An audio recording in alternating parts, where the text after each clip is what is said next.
This is Prescription Life with Dr. Matthew Harrison on Carolina Catholic Radio Charlotte, 1270 AM. Now here is your host for Prescription Life, Dr. Matthew Harrison.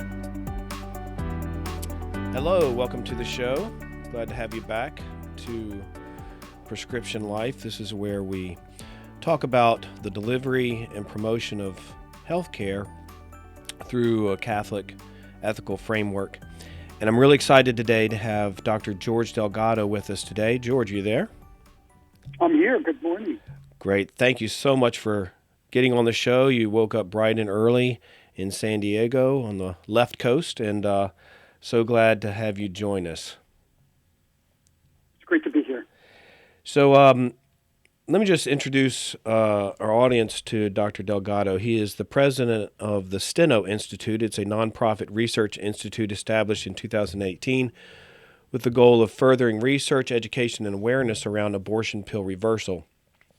Dr. Delgado is one of the pioneers of abortion pill reversal and established the Abortion Pill Reversal Network. He has authored or co-authored 3 articles in peer-reviewed medical journals regarding abortion pill reversal and mifepristone abortion.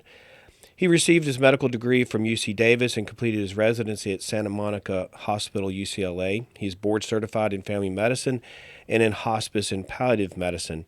Dr. Delgado completed the one-year certification program in healthcare ethics offered by the National Catholic Bioethics Center. He's a member of the American Association of Pro-Life OB-GYN Board of Directors since 2012. Dr. Delgado was selected to receive multiple awards, including the St. Gianna Molla Pro-Life Award. Heartbeat International awarded him a Servant Leader Award. The Solidarity HealthShare granted him its Pro-Life Innovator Award in 2019 on the eve of the March for Life. And in 2021, Heartbeat International granted him the Legacy Award. The Catholic Medical Association presented him with the Evangelium Vitae Award at its annual conference in 2021. So really privileged to have you here today. And Dr. Delgado is one of my personal heroes. He got in touch with me in 2011 when he was pulling together case reports of abortion pill reversal stories. Tell us a little bit about how you got started with abortion pill reversal and how it's kind of grown and developed into the network that you've headed. Well, really, it was a call from a woman back in 2011 who was in El Paso, Texas, and she had taken mifepristone and 2009, not 2001, 2009, taken mifepristone in order to start a medical abortion and changed her mind. So she didn't call me directly. She called a woman by the name of Terry Palmquist, who was a sidewalk counselor in Bakersfield, California, so far, far away. But Terry had, and I think still has, a website called Lifesavers, and she would carry a cell phone and take calls from all over the country from women who needed support in different crises that they were having. Terry got the phone call from this woman, and Terry and I had been friends for a while and had never met in person, but we had talked on the phone whenever she had medical questions about different pro-life issues.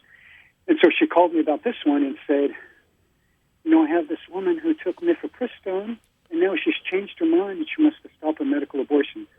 Can you help? And I said, well, Terry, I've never heard of anybody stopping a medical abortion or reversing a medical abortion, but let me give this some thought. I was in the middle of seeing patients in my office in San Diego at the time, and it was really a Holy Spirit moment because I had some knowledge in my head about using progesterone in pregnancy for women with situations called threatened miscarriage, and this is where a woman's pregnant and she may be cramping or spotting and may be headed towards miscarriage, and we know that some of those women, if they have low progesterone causing that giving extra progesterone can stop the miscarriage. Well, I knew about that, and for some reason I had been interested in mifepristone, previously known as RU46, from even before it was approved in the U.S. in the year 2000. So I had read about it probably a lot more than other colleagues, and I knew exactly how it worked, that it worked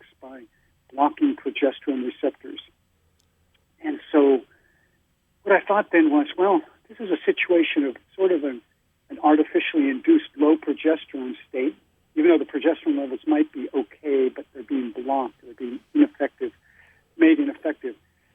And I know that when progesterone levels are truly low and we give extra progesterone, we can correct the situation and sometimes save the baby.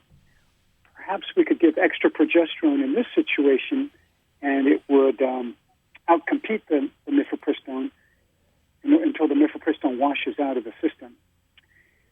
So I said to Terry, well, I think I have an idea of how we can try something. And I had used progesterone using what are called NAPRO technology protocols.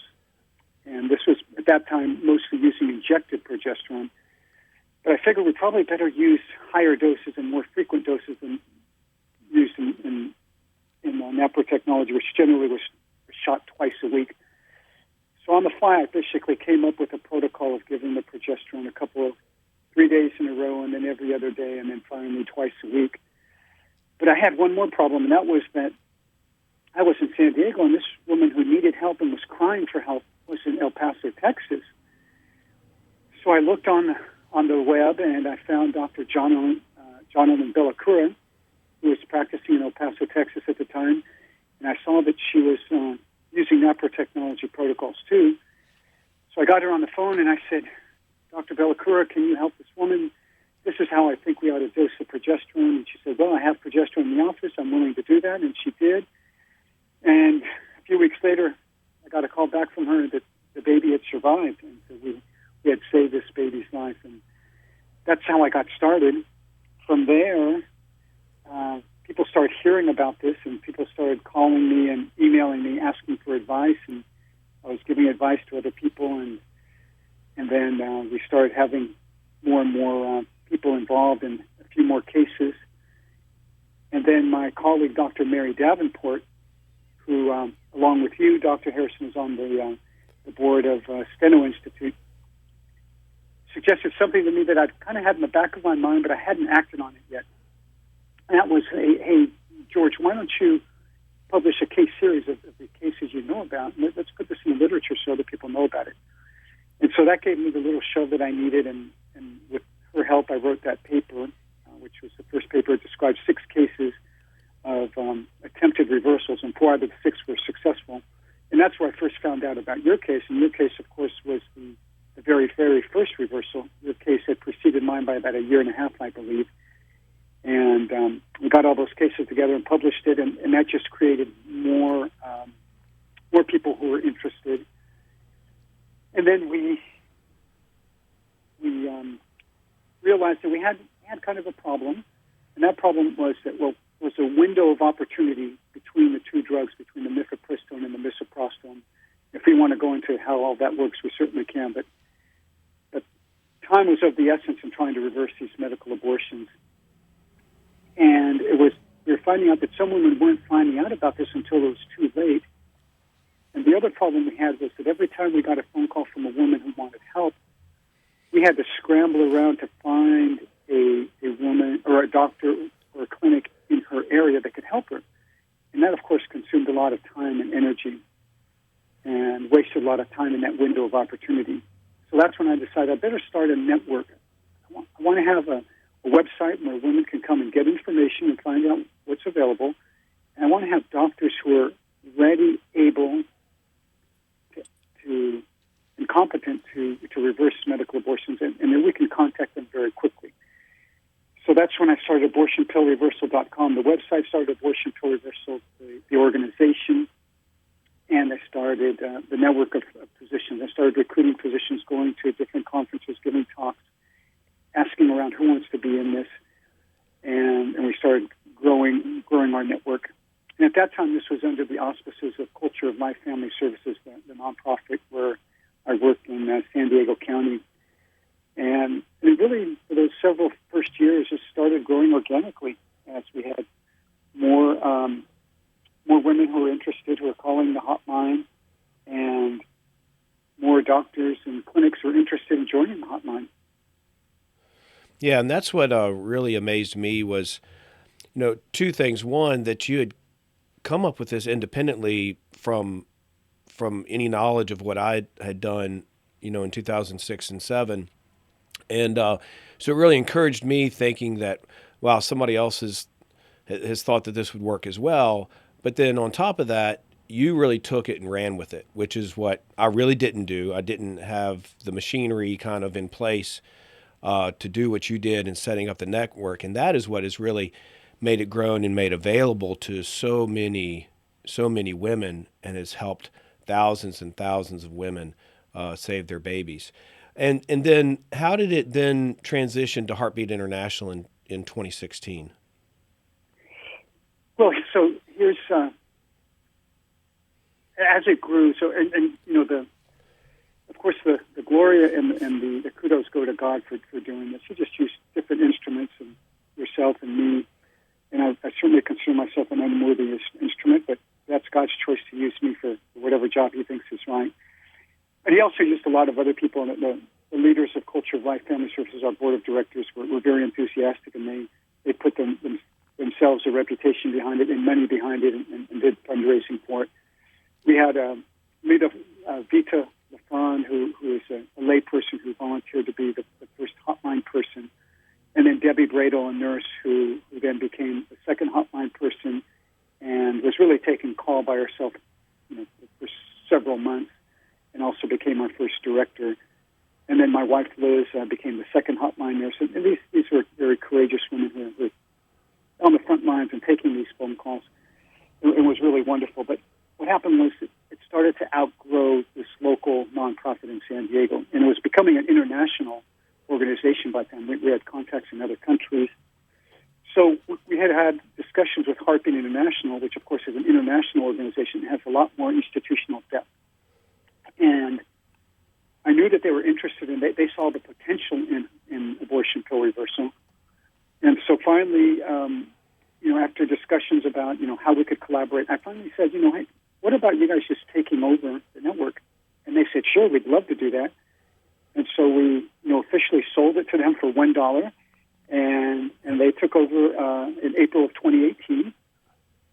They wanted the medical protocols and any research, however, to remain with me, because they didn't think that was their area of competence. Now, it wasn't necessarily my strong area of competence either, but something I had already gotten started. So I said certainly, and by that time I had already published the second large case series, and you were a co-author on that along with Dr. Mary Davenport and others.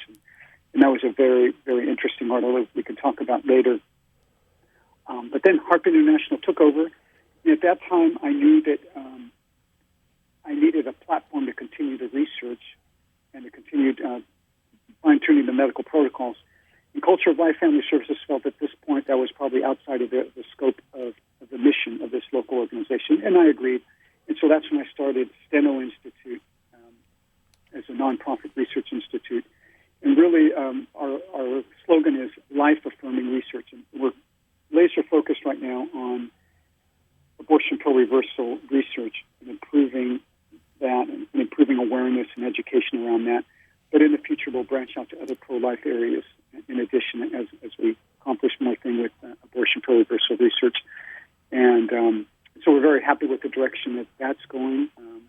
Yeah, that's great stuff. And because of the work that you've done and the association that you've made with Heartbeat International, now there's probably over 1,200 providers that can reverse abortions, and there's been over 3,500 babies that have been saved from medical abortion. And those numbers. Yeah, we're actually over 4,000 documented babies saved. Yeah, it's growing exponentially now, logarithmically now. And over 2,500 doctors, maybe close to. Oh yeah, see, I don't even know the latest statistics because they change so quickly. So, very exciting. Well, we're going to come back in a few minutes and we're going to go over some of the studies. Hold on to the radio.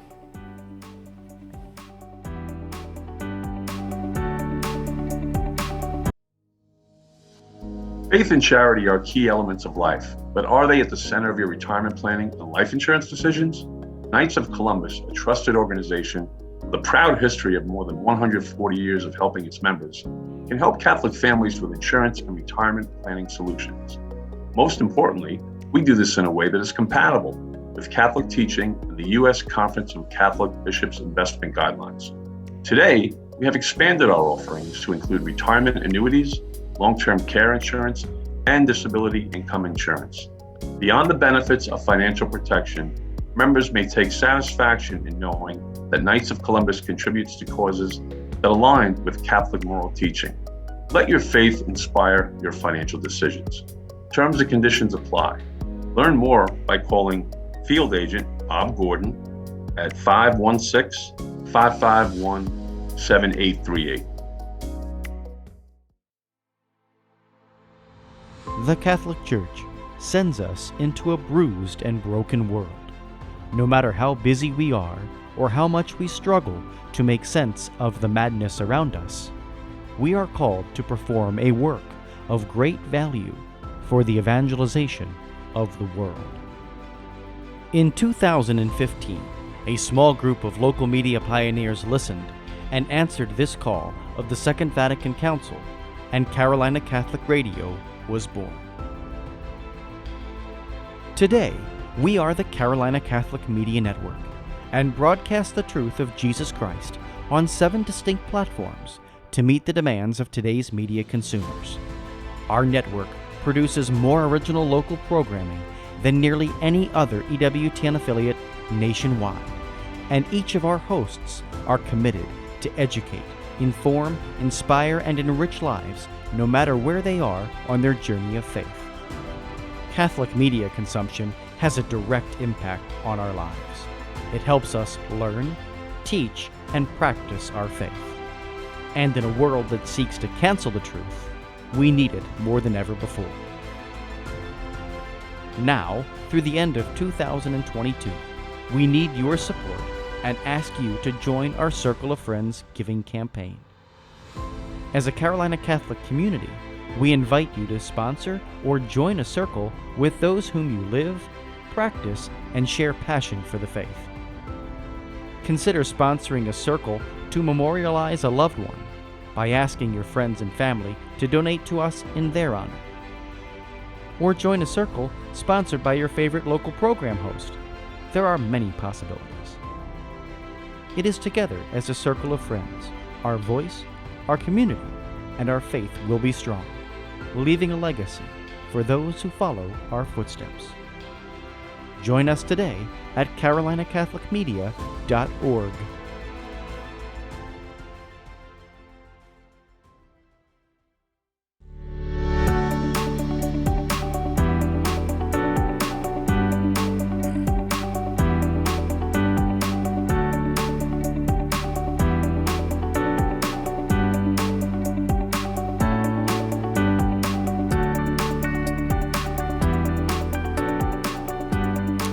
Hello and welcome back to the show. We are joined today by Dr. George Delgado, and we're talking about abortion pill reversal, his research and development in that area, as well as the network. George, thanks so much for being here today. You're very welcome. So tell me, let's just talk about some basic science. What makes a good and usable study when it comes to researching something such as this? Well, there are different levels of scientific inquiry, and that's very important for people to know. The most important thing for a study to be useful and important is that there are careful observations that are recorded and different connections are made.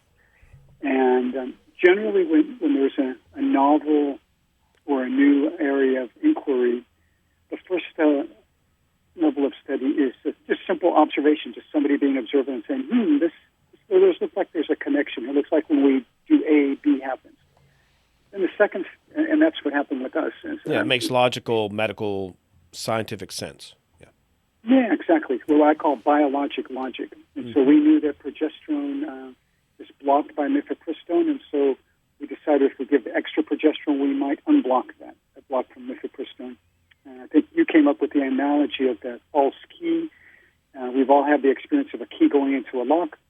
Opens the door, but if you put in a key that fits in the lock but doesn't turn the lock, then that blocks the lock, essentially. It doesn't open the door. That's kind of what mifepristone does. So we put in more progesterone in order to fight that. Well, then the second level is to systematically do a review, oftentimes what we call retrospective, or a look in the past, and that's where you take records and you see what's happened and what people have taken, and then look at the outcomes. When they do A, you get outcome B. When they do C, they get outcome D. And then you try to figure out a correlation there. And you also can look at, well, when you do A, there are these side effects. When you do B, there are these side effects, or there are no side effects. And it's also a way to look at safety. And this is done very, very commonly in scientific inquiry, and they're very, very useful. Then the next level after that is you want to do what's called a controlled study. And a controlled study is simply where you control things from the outset. It means that you determine, as the researcher, what a subject in the study is going to take, whether that subject is going to take medication at the dose A or medication at the dose B. And sometimes when you have a controlled study, you have what's called a placebo group. And a placebo group is where instead of getting an active medication, that the subject gets what's called an inactive medicine, also known as a placebo. And that's the way to test to see if something is really working compared to doing nothing at all. The next level after that, a part of another type of controlled study, is what's called randomized. And that is where you, the researcher, don't pick who gets what, but instead you have a random selection process. These days usually use a computer program that decides if the subject gets into group A or group B. And so there's no bias on the researcher, even unconscious bias of choosing who gets to be in which treatment group. And then the next level of a controlled study that you can have is what's called a blinded study. And there can be two types of blinding. The first and probably the most important part of blinding is that the subject, him or herself, does not know which treatment he or she is getting. So you have somehow a disguised treatment so that that person doesn't know what treatment. The second level of blinding is also important, and that is that the treating doctor, it can be blinded to the treatment so that the doctor, him or herself, doesn't know if the subject is getting treatment A or treatment B. And that would be sort of what's considered the highest level of inquiry, when you have all of those things, which, first of all, it's controlled, it's randomized, it's double-blinded, and it's placebo-controlled. So all of those things, you sort of have a hierarchy of leading up to that. But all of it, even from the first earliest observations and the first earliest case reviews, are very, very important and very, very useful. So give me the kind of the history of abortion pill reversal research and studies that have been done, going from kind of the biological logic to animal studies to people studies. Sure. So really the research goes back to, we borrow from the actual research done to develop mifepristone itself, which was then called RU486. And the very first studies were studies done on rats, which compared one group of rats that got mifepristone only, and another group of pregnant rats got mifepristone plus progesterone. They were actually given at the same time.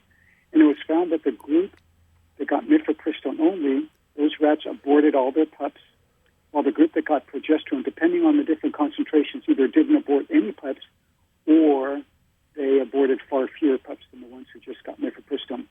They also did histologic studies where they cut open these rats, which you're allowed to do with rats, of course not with people, and they saw that the changes in both the ovaries and the uterus caused by the mifepristone were prevented by the administration of progesterone.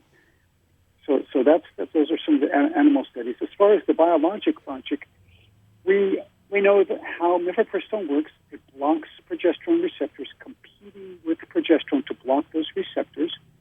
And we know that in any other biologic system that's ever been studied, whether it's hormones or whether it's enzymes, whenever you have different molecules that are competing for the same receptor or for the same place on another molecule, that if you increase the concentration of one, it's going to outcompete the one that has the lower concentration.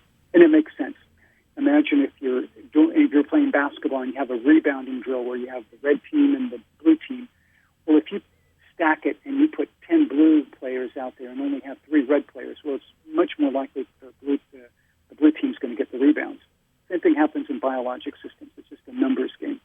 And so we know that there's biologic logic there. Well, then our first study was a case series where when I became aware of about 6 cases out there, and I started looking at those with Dr. Davenport. And so we simply looked at the cases. We documented what kind of doses of progesterone they took, what was the time interval between when they took the mifepristone and when they took the progesterone, what the outcomes were, and what any side effects or complications were. And that gave us the first indication, what I call a signal of that this might really be worthwhile, because 4 out of the 6 of the women had successful pregnancies, and they delivered term pregnancies, term babies that were healthy. And so that was very, very encouraging. And that's what kind of got us on the way, because before that, I had a hunch that this would work, but I really didn't know. I wanted to be very careful because I didn't want to recommend this to anybody not knowing with a great amount of certainty that it would work. But this, although it was a very small study, the results were very convincing. And so that gave us the impetus to go forward and to try to grow the network and to spread the word. Yes, and so then the follow-up study to that was very much larger, still a retrospective study. Give us an overview of how that developed and the results there. So we were, as the network was developing, we were taking information from women who were calling us, and we wanted to make sure that they did well, because, again, we were starting, this was a novel treatment, and so when women would call us and we would assign them or connect them with a physician or a clinic in their area who would treat them, we were keeping track of them, especially because we wanted to make sure that nothing fell through the cracks, that they were getting appropriate treatment, that they were getting all the psychological support they needed and any material support they needed, and that they were getting the progesterone itself, which was most critical early on in the first days, of course. And so in doing so, we were keeping records of these women, with their permission, of course. And after a while, we knew that we had several hundred cases, and it made sense at that point to do an analysis of it, a retrospective case review. And so we started looking at the cases, and because we were following them, we had more information than we did with those first 6, which was really just whatever we could gather. And with the information we had been gathering, we were then able to do a systematic review of these case series. We were able to determine for most of them what doses of progesterone they got, because, again, this was not a controlled trial. A controlled trial, you would say, you're going to get so many milligrams and you're going to take it this way. This was a retrospective review, so they had been treated by many different doctors, and they had been given different doses. Some doctors were using injections, some were using vaginal progesterone, some were giving it orally, and they had used different doses. Sometimes women would start and they would only get 1 or 2 doses, and they wouldn't complete the treatment. But we wanted to look at all of them, all comers, and see how they did, and whether their baby survived, and what kind of side effects they had, whether there were preterm deliveries, whether there were any birth defects. So we were able to do that, and first of all, the safety part of it was very exciting, because we found that the birth defect rate was about 2.5%, which is equal to the published birth defect rate in the general population. If you look at all births in the United States in any particular year, the birth defect rate is going to be between 2 and 5%, and ours was about 2.5%. So we were very excited about that, so we could conclude that neither exposure to mifepristone nor to progesterone causes birth defects. We also looked at the preterm birth rate, which was very important, because we know that that blocking progesterone could affect placental development. Well, we found out that actually our preterm birth rate was about 2.7%, and in the general population of the United States, it's 10%. And so we're very excited about that actually our preterm birth rate was less than the general population. As far as the effectiveness goes, we found that with the best protocols, with the injection protocol, the success rate was 64%. 64% babies survived. And with what we call the high-dose oral protocol, it was 68%. So we're very, very happy with that. When you look at all of the women who even got just one dose of progesterone, the successful reversal rate was 48%. And you might say, well, that sounds kind of low, but it still is statistically better than what we call the historic control. And remember, it includes women who just took one progesterone dose and stopped taking it, so anybody where progesterone touched their system at all. Now, this was using a comparison to what we call the historic control rate, and that was a study by Dr. Mary Davenport. You were a co-author on that, as I was too, and this was looking back at the very first mifepristone studies where they only gave women mifepristone and they did not use the second drug misoprostol. And with that, they followed some of the cases, some of the studies followed women with ultrasound to determine if the babies had survived. And from that, we could determine that at best, the survival rate after getting mifepristone and not doing anything else was 25%. So if you did nothing at all, 25% of babies will survive if exposed to mifepristone and nothing is done. So that's our comparator. And when you compare those numbers I just mentioned, 48% with all comers, 64% with injection, 68% with high-dose oral, they're all what we call statistically significant, meaning that indeed this was not due to chance. This was because the progesterone really was doing something, really was saving babies. Oh, really great. Great stuff. Thank you so much. That's a good overview and helps us understand how powerful this new delivery of an old medicine really has made a difference in so many lives. Okay, well, thank you. We're going to come back after a short break, and we're going to try to answer some of the objections maybe that folks have had against this research.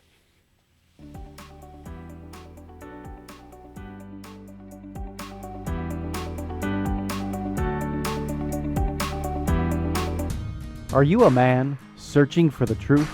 Find answers and fellowship in the Carolina Catholic Man Cave every Saturday from noon until 7 p.m. only on the Carolina Catholic Media Network. The Catholic Church sends us into a bruised and broken world. No matter how busy we are or how much we struggle to make sense of the madness around us, we are called to perform a work of great value for the evangelization of the world. In 2015, a small group of local media pioneers listened and answered this call of the Second Vatican Council, and Carolina Catholic Radio was born. Today, we are the Carolina Catholic Media Network and broadcast the truth of Jesus Christ on 7 distinct platforms to meet the demands of today's media consumers. Our network produces more original local programming than nearly any other EWTN affiliate nationwide, and each of our hosts are committed to educate, inform, inspire, and enrich lives no matter where they are on their journey of faith. Catholic media consumption has a direct impact on our lives. It helps us learn, teach, and practice our faith. And in a world that seeks to cancel the truth, we need it more than ever before. Now, through the end of 2022, we need your support and ask you to join our Circle of Friends giving campaign. As a Carolina Catholic community, we invite you to sponsor or join a circle with those whom you live, practice, and share passion for the faith.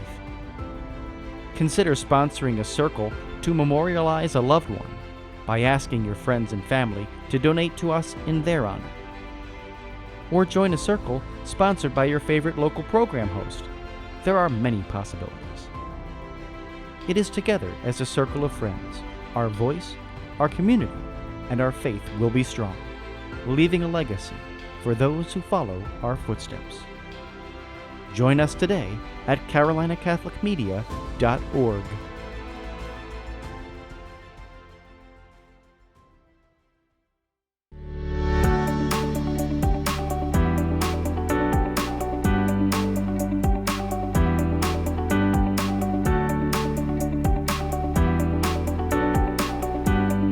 welcome back. And we just finished going over the published studies regarding abortion pill reversal. And, I've listened to entire podcasts by pro-choice producers who have attacked Dr. Delgado, who have attacked this science and this research and this treatment. It really always amazes me because it would seem that pro-choice people would want to give women a choice for rescuing or helping their babies, but for some reason they want to bring this under attack. And so I wanted to spend some time going over the objections so that we could answer those in this forum and see what Dr. Delgado, how he would answer some of these questions. So, Dr. Delgado, you already answered one question, which was, some people say that the babies would survive just as well if you did nothing than if you gave them progesterone. And you went over those numbers, but the pro-choice researchers and doctors say that up to 50% of pregnancies will not end in a completed abortion if you do nothing. So could you help us understand that objection? I certainly can. Yeah. So this was very commonly a misstatement of facts. At least several years ago was used. I've seen that they're arguing that less now because they see that we've already successfully countered that point. But there's some definitions that I think are worth explaining for people out there because terms, unfortunately, are used imprecisely and I think on purpose. The first is what is an incomplete abortion? An incomplete abortion is simply an abortion where all of the tissue, whether it's a live baby or just dead tissue, has not been expelled from the uterus. So an incomplete abortion does not imply that the baby is still alive. All it means is that there's still some tissue inside the uterus. So that's very important to know. But think about it. A woman who wants to reverse mifepristone, she doesn't care about whether her abortion is complete or incomplete. What she cares about is a live baby that she can deliver months down the road. And that's what she cares about. And that's what's important. And that's why it was so critical that Dr. Davenport did that systematic case review of previous studies that she published back in 2017 in the Journal of Issues in Law and Medicine, which is a peer-reviewed journal, because that looked at the studies where they used ultrasound to detect heartbeats and to see if the babies were actually still alive after they were exposed to mifepristone. So that was a critically important study because the best survival rate we found was 25%. Now, when you look at incomplete abortion rate or incomplete emptying of the uterus, that is anywhere from 20 to 40%. Now, there was one outlying study that showed that 50%, and that's where they've gotten this 50% number. They took that one study, which was kind of an outlier, and said that, babies will survive 50% of the time. No, there was one study where there was incomplete emptying of the uterus 50% of the time. But the range of all the other studies was anywhere from 20 to 40% of the time there's incomplete emptying of the uterus. Does not imply embryo survival again. And so it was because of that 20 to 40% incomplete abortion rate that they added the second drug called misoprostol. And the second drug, misoprostol, what it does is it very vigorously stimulates the uterine muscle to contract. It causes uterine squeezing to squeeze out all the contents of the uterus to complete the abortion. So it's kind of a 1-2 punch. The mifepristone kills the preborn baby. The misoprostol ensures that everything is squeezed out of the uterus. And so that's where they came up with that 50%. And a lot of the anti-life opponents took that and ran with it. Some of them understood it and they knew what they were doing. They knew they were making false misstatements. The other ones just knew that this was the party line they could take and run with. So I think that was a very disingenuous argument that they had that I think we've countered very, very strongly. Yeah, now what about, I get people saying, you can't use that medicine, it's off-label. It's not FDA approved for that use. What do you say to that? Well, what I say to that is that, well, progesterone, first of all, is FDA approved. It's legally used by physicians. It's not, of course, it's not FDA approved yet for abortion pill reversal. But as a matter of fact, 20% of all prescriptions in the United States that doctors like you and I write are what we call off-label. And what does off-label mean? Off-label means that a medication has been approved for a certain, what we call an indication, for a certain condition. And for example, there's a medication called terbutaline, which is approved for asthma. But it's been used for many, many years by obstetricians for women in preterm labor to slow down uterine contractions, even though it's not approved for that. And doctors have the legal right and actually the moral responsibility to carefully use medications off-label when there's scientific evidence to support their use in that regard. So what that does is it allows us to use medications that can be very helpful for a condition, even though that drug wasn't specifically approved for that condition. And that's something that's widely accepted, and not only accepted, but expected in the practice of medicine, because, like I said, 20% of all prescriptions are off-label. So criticism of that really is quite disingenuous. And in point of fact, mifepristone is currently used off-label because abortionists are using the mifepristone misoprostol combination now for pregnancies that are beyond 10 weeks. And right now the label, the official FDA indication, is that you can use it up to 10 weeks of pregnancy. And previously, they were using mifepristone off-label until the FDA changed the label to allow them to do it the way they are now. So it really is hypocritical for anybody to criticize the use of progesterone in off-label fashion in abortion pill reversal. Yeah.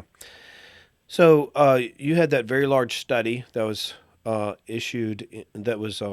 published in Issues of Law of Medicine, and it was initially published, and then there was a pause in its publication. Can you explain that? Because I've had people that have said, "Oh, well, the study was pulled, et cetera, and they try to say that there was something wrong with the publication of it. Actually, there's nothing wrong with the publication. What happened was there was an oversight on our part, and we take full responsibility for that small oversight, in that we got an institutional review board, also known as an ethics board, and these are groups that will review studies to make sure that everything is done ethically, and that the most important thing is that patients are not harmed. And of course, with what we call a retrospective review, where you look at records, there's really no possibility of harming patients, because essentially you're not doing anything to patients, you're just looking at their records. But nonetheless, we wanted to make sure that we got what's called an IRB exemption, which means that a full review was not needed. And so we submitted this data set, these records, to the IRB, and they gave us their approval. When we went back and we then did the study, we inadvertently included some patients who were not in that original data set that was presented to the IRB. So they were outside of technically what they had approved. So that was the only misstep, and was really just an inadvertent, almost a clerical error, if you will. So because of that, however, we did take the study out of publication, and we, I think, went above and beyond. And what we did then is when we went to a second IRB, and we gave them the entire data set that we had used, and they went ahead and gave us an exemption because it was the right thing to do. And so then we published the study with just that second IRB approval. So that's what happened there. And of course, those who oppose giving women a second chance at choice, they will use anything they can to try to criticize us, and so they used that to criticize us, and they implied that there was something wrong with our ethics or with our research, when it was really just an inadvertent error, a small error, just including some data that was not reviewed, and really nothing at all having to do with the way we did the research or any risk that And people will accuse doctors of giving progesterone injections or having babies survive after being exposed to mifepristone. And they'll say, well, we don't know what's going to happen. There's going to be all kind of birth defects. And you spoke a little bit about that earlier, but I think it's important because it's a main objection that's thrown at this treatment and this research, that we don't know what the side effects are, and this is dangerous medicine. How do you address that? Yeah, and I think you're absolutely right. It's very, very important to address this very specifically. And the first, we look at mifepristone itself, and all of the previous studies have not shown any connection with birth defects. And in fact, the American College of Obstetricians and Gynecologists, which has been opposed to what we're doing, and they've been, I would say, vehemently opposed and have been antagonizing us, in two of their practice bulletins, the most recent, which came out in 2020, I believe, they state that mifepristone is not associated with birth defects.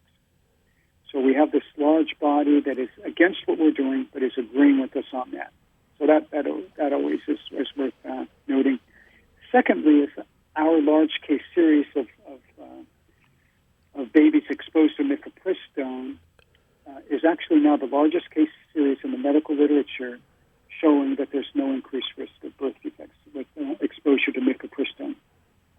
Now, it is important to note that the second drug in the cocktail, the misoprostol, that does cause birth defects. However, the women we're studying and what we're advocating is stopping the medical abortion before the misoprostol is given. So that's just to make that clear.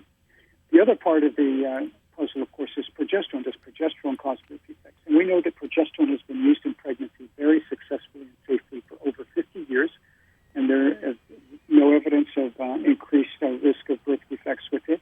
And in our study, again, no increased risk of birth defects. So that gives us a lot of confidence that this is very safe and very effective. Now, we might want to touch a minute on the so-called Krenin study, unless you want to talk about that later. The Krenin study was a study that was conducted by Dr. Mitchell Krenin at UC Davis. It was a randomized controlled blinded study. It was placebo-controlled. And one group got mifepristone only. The other group got mifepristone followed by progesterone. And in that study was stopped because of, quote, safety concerns, because of women bleeding excessively. Now, there were 3 women who bled excessively and called 911. The one who had received progesterone, when she got to the emergency department, she needed no treatment. That is, it was just a failed reversal. The other 2 were in the placebo group. That is, they did not get progesterone. One of them needed a transfusion. Both of them needed emergent surgical abortions. So what the Krenin study really showed was that not giving progesterone was unsafe. Giving progesterone was actually safe, and the Krenin study also showed that giving progesterone was effective. So the Krenin study really supports what we're doing. Yeah, obviously, again, very small numbers, but his own study showed 80% survival with progesterone, 40% survival without progesterone, which has kind of backfired on him. Okay, well, right. Thank you very much. When we come back, we're going to talk about what's next for abortion pill reversal, a little bit about the Steno Institute, and how women can access this life-saving treatment.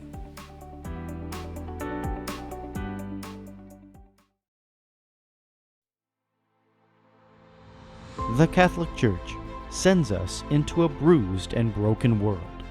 No matter how busy we are or how much we struggle to make sense of the madness around us, we are called to perform a work of great value for the evangelization of the world.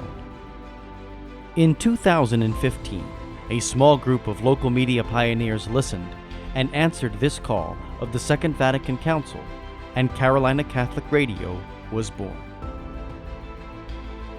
Today, we are the Carolina Catholic Media Network and broadcast the truth of Jesus Christ on 7 distinct platforms to meet the demands of today's media consumers. Our network produces more original local programming than nearly any other EWTN affiliate nationwide, and each of our hosts are committed to educate, inform, inspire, and enrich lives no matter where they are on their journey of faith. Catholic media consumption has a direct impact on our lives. It helps us learn, teach, and practice our faith. And in a world that seeks to cancel the truth, we need it more than ever before. Now, through the end of 2022, we need your support and ask you to join our Circle of Friends giving campaign. As a Carolina Catholic community, we invite you to sponsor or join a circle with those whom you live, practice, and share passion for the faith. Consider sponsoring a circle to memorialize a loved one by asking your friends and family to donate to us in their honor. Or join a circle sponsored by your favorite local program host. There are many possibilities. It is together as a circle of friends, our voice, our community, and our faith will be strong, leaving a legacy for those who follow our footsteps. Join us today at carolinacatholicmedia.org.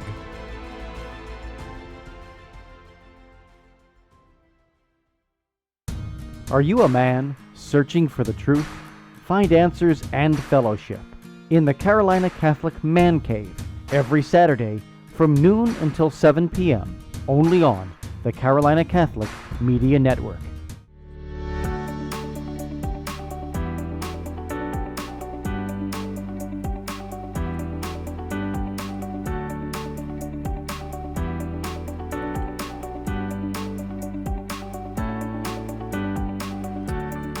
Welcome back, and thanks for joining us today, where we're talking about abortion pill reversal, and we have on the line with us Dr. George Delgado. We've talked a little bit about the research studies going into this, the development of the network, and answering objections to abortion pill reversal. Dr. Delgado, tell me about the Steno Institute, how that came about, and what the goals of this group is. The Steno Institute came about because we needed a platform in order to conduct pro-life research, especially focusing on abortion pill reversal. Because the development of this is still early, and we need to have more studies, like the kind of studies that we discussed earlier in the program at different levels of scientific inquiry.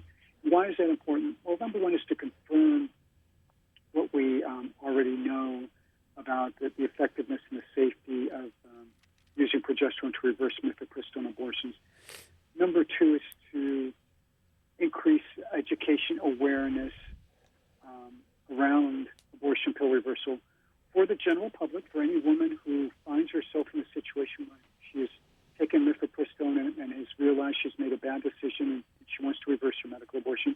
Well, in order to reverse her medical abortion, she needs to know that reversal is possible. So that awareness needs to be there. And that doesn't just happen. It occurs because people work hard to educate the public. And her friends who give her advice need to know about it.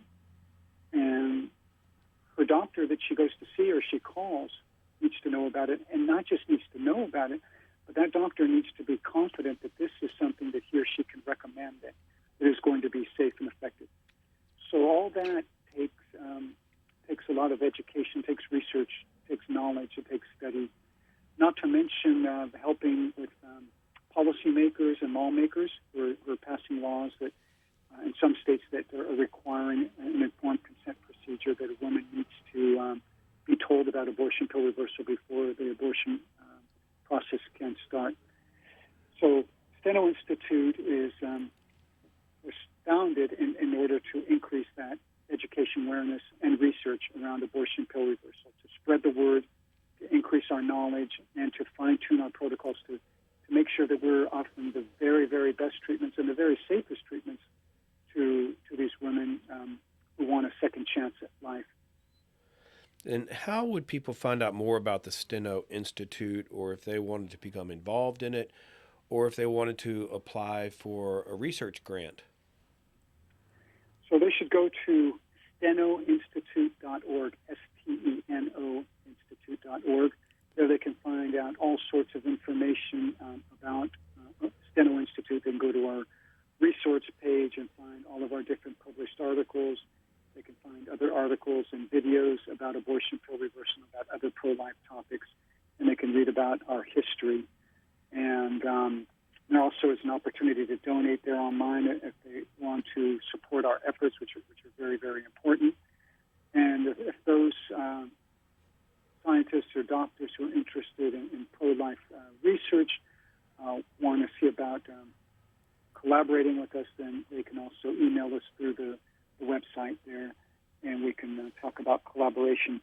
Right now we have a couple of human studies that are in the planning stages. One actually a controlled, randomized controlled trial of giving women different progesterone treatment protocols and seeing which one works better. The other would be another retrospective review. And we've been collaborating with Dr. Stephen Samut at Franciscan University of Steubenville, who is a neuroscientist who has developed a rat model of abortion pill reversal that very closely mimics the human model. Earlier in the segment, I mentioned the early studies of mifepristone done in rats, where the mifepristone and progesterone was given at the same time.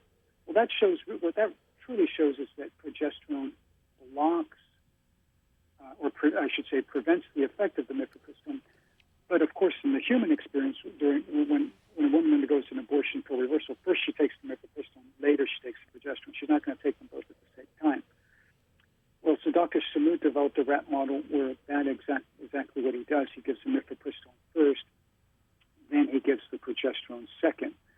And so that really is a much better model to study what happens in the humans. And he has a paper that is being submitted right now for publication showing that the rats that were given progesterone after the mifepristone had reversals of the effects of the mifepristone. So very, very exciting things that he's doing in his lab.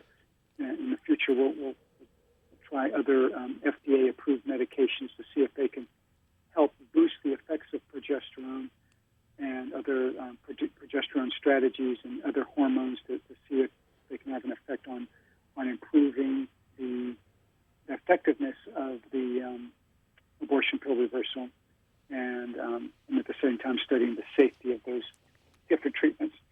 So in addition, other plans we have with Steno Institute as far as future endeavors, we also want to look at the psychological aspects of the woman choosing medical abortion, what sort of makes her tick and why she does that, and then what is involved in the psychology of her choosing reversal. So we think that knowing these things will help us give guidance to counselors who are helping women navigate these waters, and having psychological insight into that. I think we'll help these counselors do a better job. We'll help them connect better with these women who are in crisis and really give the women themselves more insight into what they've chosen and what the choices are that lie ahead of them. Yes, and these studies that you described will really answer one of the main objections that anti-life folks have, in that, oh, well, your studies aren't controlled, you don't have placebos and that type of thing, and that just shows a complete misunderstanding of scientific research, of how science studies are performed and developed, and then understanding the situation of these women who are really in crisis. This is, what they are describing is kind of like saying, oh, well, let's give, 1,000 people cancer and give half of those people the treatment and then half the people placebo. That would be completely unethical, and we can't do that in a situation of crisis like these women are in. Yeah, sure, you're absolutely right. And just a couple of points on that, because I think you really raised a great issue there. Think about CPR. When CPR was first developed, there was never a placebo-controlled trial where when a person went down with a heart attack, you just stood there and tapped your finger and said, okay, let's see if the heart restarts by itself. No, that was totally unethical. That was never done. It never will be done. An abortion pill reversal is quite analogous to CPR. It's CPR for the unborn baby who's been exposed to a toxic drug. So it would be totally unethical to have a placebo group. And the Cronin study itself showed the perils of having a placebo group, because those two women who had to have emergency abortions because of bleeding, they were in the placebo group. The next thing is that this also shows the hypocrisy of those who oppose it, because many people do not realize that the main study that was used by the FDA to approve mifepristone itself back in 2000, this study did not have a placebo arm. There was no placebo group when mifepristone was approved for use in the United States, women who wanted to have abortions. So they didn't have a placebo group, and they had their approval study, but now they're expecting us to conduct placebo-controlled trials. That, to me, is the height of hypocrisy. Yeah, so in the last few minutes that we have available to us, teleabortions are starting to explode. Medical abortions are now probably at least 50% of all abortions, and there are many that are done through the mail, done kind of illegally and under the table. And so we're going to be seeing a rise in the need for the rescue of these babies and the mothers. So let's go through the logistics of exactly what happens, how a woman accesses abortion pill reversal. So a woman gets the abortion pill.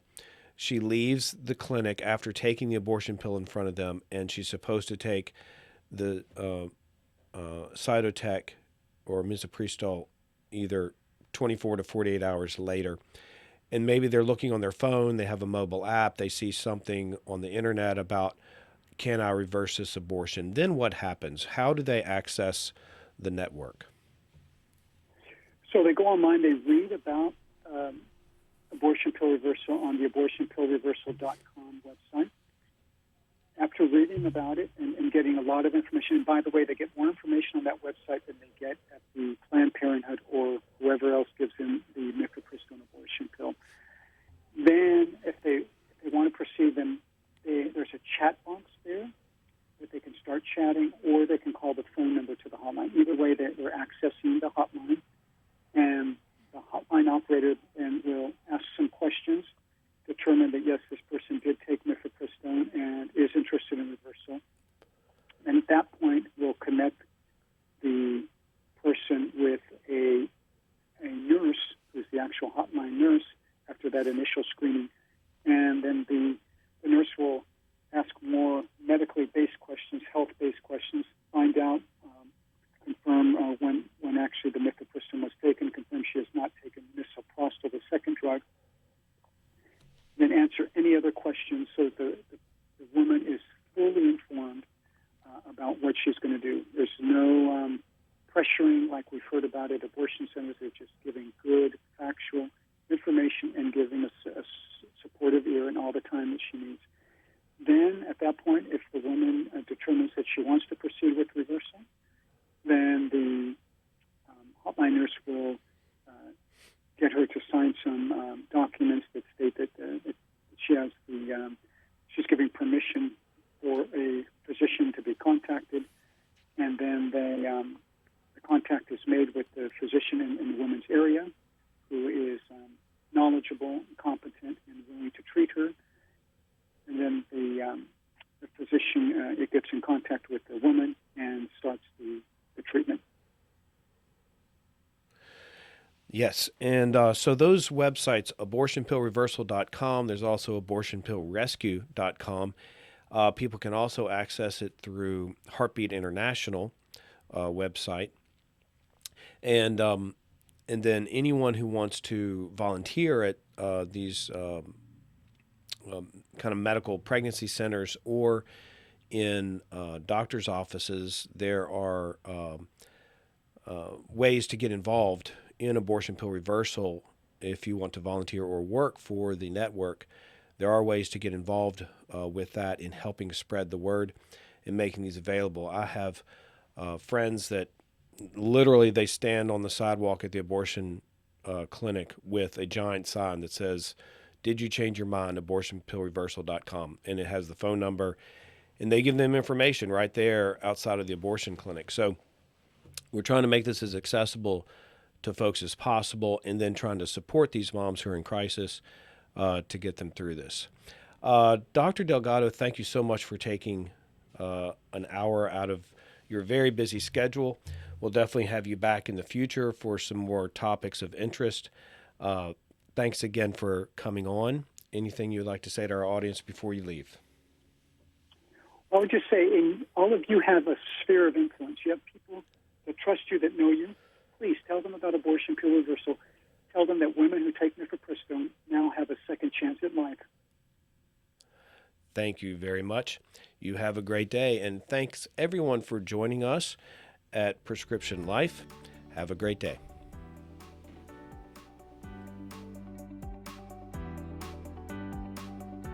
You've been listening to Prescription Life with Dr. Matthew Harrison on the Carolina Catholic Radio Network, 1270 AM Charlotte, and streaming at carolinacatholicmedia.org and on the Carolina Catholic Media app.